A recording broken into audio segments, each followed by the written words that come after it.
Bonjour, alors on est début janvier là, 2021. J'avais dit que je ferais une vidéo après le paillage. Bon, il n'y a rien de très compliqué. J'ai donc ressorti mes arrosages là, partout. J'en ai trois bancs en fait. Une autre là. Enfin, trois systèmes différents. C'est pareil, c'est des essais. Alors pour vous expliquer, cette année j'ai fait un essai avec ça. Du simple tuyau vraiment pas cher que j'ai percé avec une aiguille. Il est percé tout le long là, ça fait vraiment, ça arrose pas mal. Donc ça va bien, rien à dire. De temps en temps faut repercer un peu, mais bon ça va. Après j'ai ça. Donc c'est un tuyau en dur, noir là, comme on connaît pour les arrosages, avec une petite sortie. Et un gicleur réglable.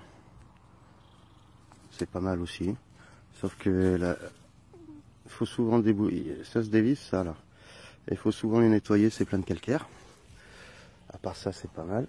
Et troisième méthode, c'est celle-là là.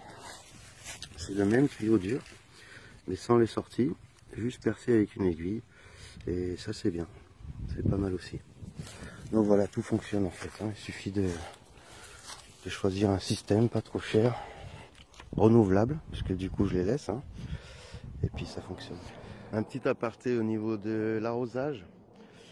Je me suis rendu compte avec le temps que, et c'est la première année où je vais faire comme ça, qu'il valait mieux, plutôt que de faire un système d'arrosage compliqué avec des réducteurs, des machins pour dire ce côté-là je vais arroser moins, parce que les plantes ont moins besoin, ce côté-là je vais arroser plus, etc. Et il vaut mieux séparer en deux jardins.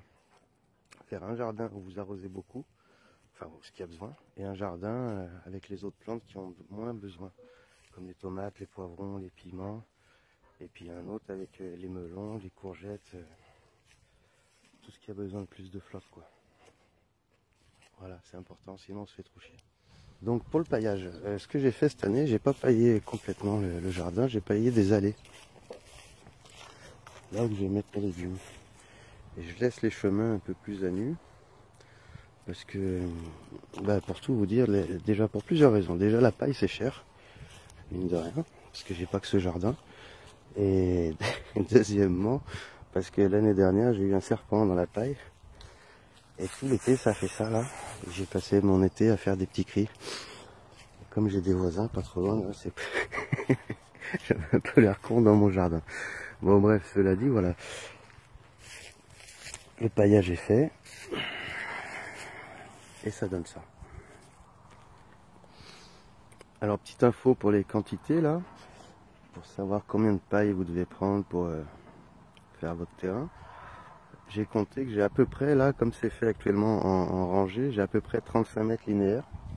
Et ça m'a pris 2 bottes de paille. Voilà. Donc 35 mètres linéaires et mes lignes font à peu près 1 mètre de large. Donc ça représente également 35 mètres carrés. Je sais pas si vous voyez ce que je veux dire. Donc pour 35 mètres carrés, 2 bottes de paille. Le tigre dans la savane. Panthère plutôt. Voilà. Donc là je le laisse comme ça jusqu'à un peu avant de mettre mes plants. Je pense à avril, mai. Je les aurais fait grandir dans la serre avant. Mais avant ça, j'étalerai un petit peu. Alors j'ai fait un peu à l'envers cette année, je sais pas trop pourquoi. C'est un essai. Avant ça, j'étalerai un peu mon... Là c'est mon compost. En fait c'est la merde de poule.